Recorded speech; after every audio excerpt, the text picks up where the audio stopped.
Hi, I'm Peter, Hi, I'm Bonnie. And I'm Heidi. and we are fourth year medical students from the University of Newcastle and the University of New England. Commencing our journey as a research team spread across Australia, we discovered the challenges of being separated by distance and adapting to learning in a virtual environment. Starting off as Pixels, we learned how to communicate through this new online medium and shape the way that we work together as a team. This year we finally moved to the same location, the Tamworth Education Centre, and the team were as excited to explore learning face-to-face and work towards our research in person. Yeah, especially as some of us had never met in a group before. Hi Heidi, Hi. do you want to tell us a little bit about why we're doing research in the first place? Yeah, so as a part of our joint medical program, all students were split into different groups to work towards a final research report. So this is the MD part of our Bachelor of Medical Science and our Doctor of Medicine. Our group was put together because we had highlighted an interest in palliative care as well as qualitative research. Medicine, while involving medications and pathology, also involve people in their lived experience. Inherently, medicine is relational, but research tends to focus on the objective aspects of it. We found that we were really intrigued by this idea of a person's lived experience within palliative care. And hence, we went out to interview caregivers in palliative care to understand their experiences, particularly in a rural setting. Through our research, we discovered the great depth of emotion and struggle they experienced, and their stories became extremely meaningful to us. So sometimes it did become quite heavy for us to carry such emotive discussion. Speaking through these lived experiences made us realise, as researchers and learners, that it's really important to take a step back and be reflective. Exactly. It allowed us to delve deeper and made the experience so much more fulfilling and flexible to our learning needs. Unfortunately, our time meeting face-to-face was short-lived, as our state, New South Wales, was thrown into COVID-19 lockdown. Literature shows that learners find difficulty experiencing interconnectedness through online platforms such as Zoom.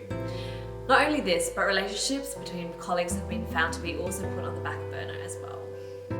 However, our experience online was more so positive than negative.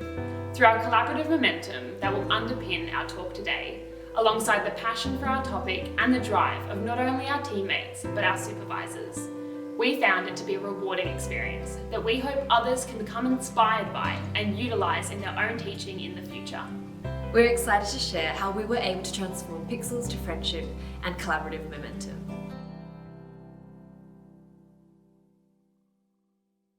So obviously, this was a long-term project that we had to intertwine with our additional studies as medical students. For the majority of the project, the only allocated research time was an afternoon every Friday with our research supervisors. So what was it that kept us going? Well, that would depend on the stage we were at, with our research, our studies, and our own life circumstances. We conceptualised the drive that propelled our research into three broad categories. Firstly was the assessments.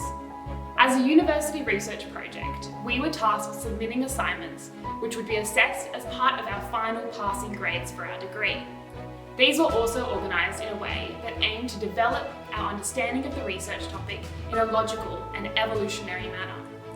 As such, there was an impetus to complete the tasks, including building a literature review, submitting a research proposal, and developing it through various iterations that often drove the learning and progress of this project.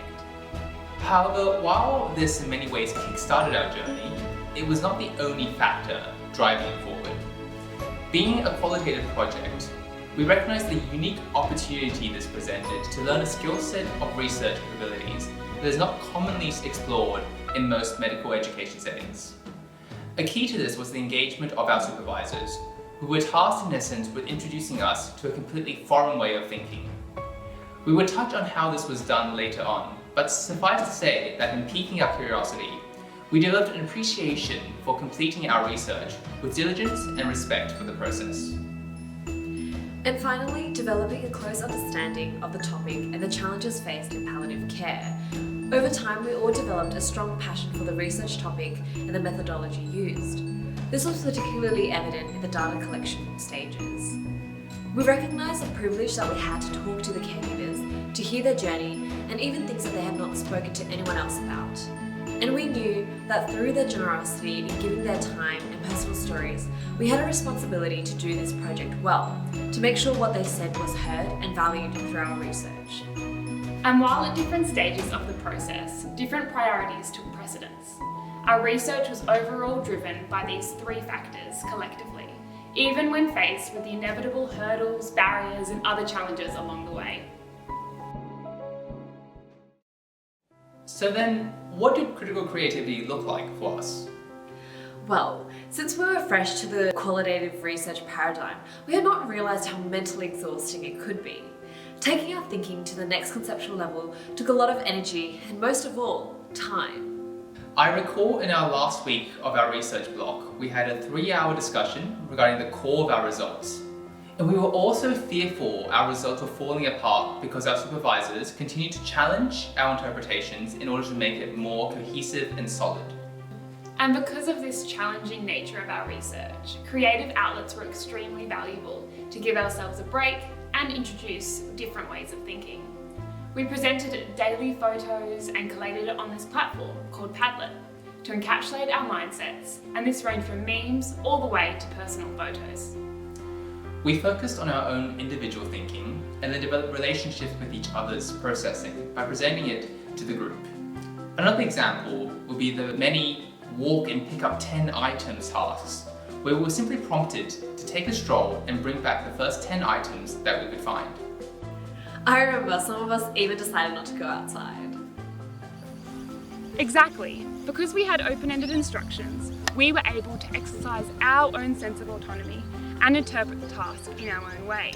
For example, when I was doing the task, I was in the field out the back of our apartments, and I was influenced when I heard Bonnie's laughter. And that made me interpret the task in a different way. When Peter was at his apartment, he picked up a mooncake, and that reminded him of his cultural heritage. Simultaneously, it was a safe environment we had established over the past year, and the familiarity of drawing upon our strengthened friendships that encouraged us to take things in our stride. On a very gloomy Tuesday, our headspaces were so muddled, so our very considerate supervisor told us that we could benefit by taking a step back and summarise our research in any way we wanted.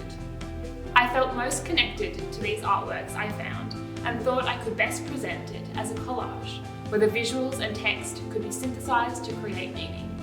Each interview reminded me of a specific artwork or concept, such as the Arnold Finney portrait by Jan van Eyck.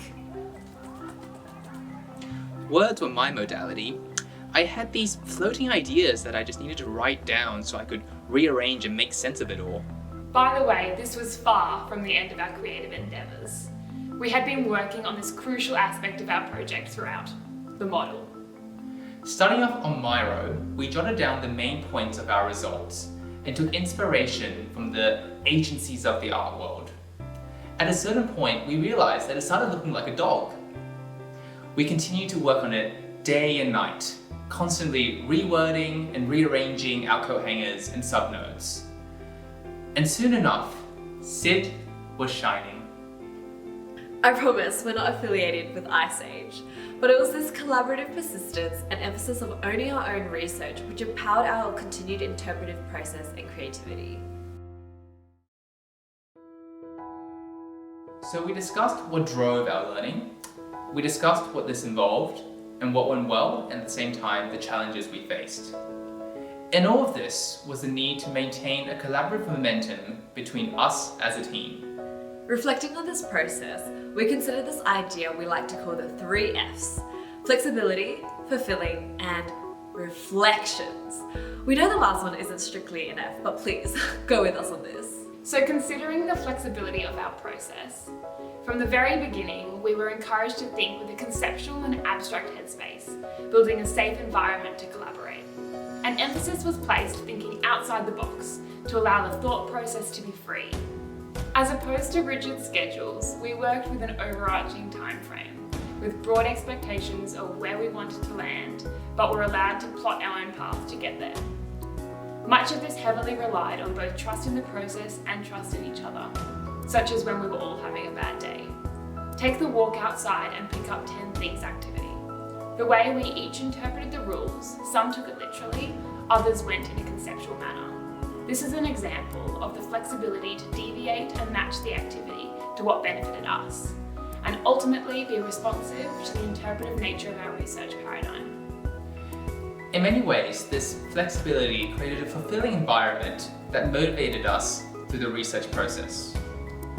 We enjoyed the creative outlet, choosing photos every day to match our emotions.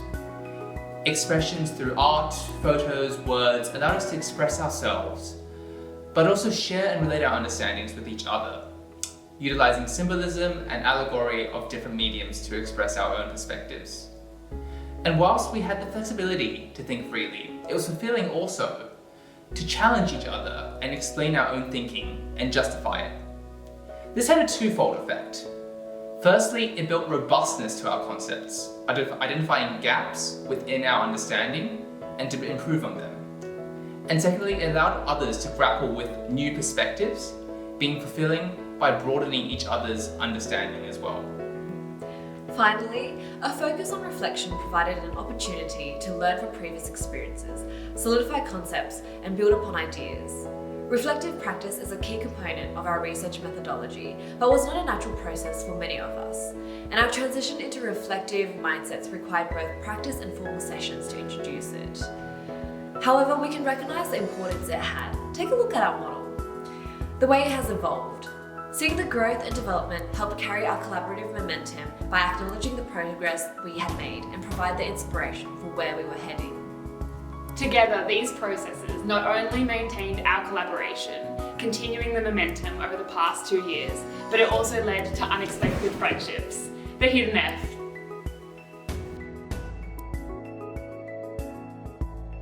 So what comes next? We would like to finish this talk today leaving you with 3 main questions. Could the use of this flexible, fulfilling and reflective framework help inspire a conceptual headspace in any group of learners? Would the learning outcomes look different with different people or with different numbers in a group? And how can teachers utilize and adapt from people to pixels and back again to invigorate collaborative momentum and friendships in future learners? Thank you.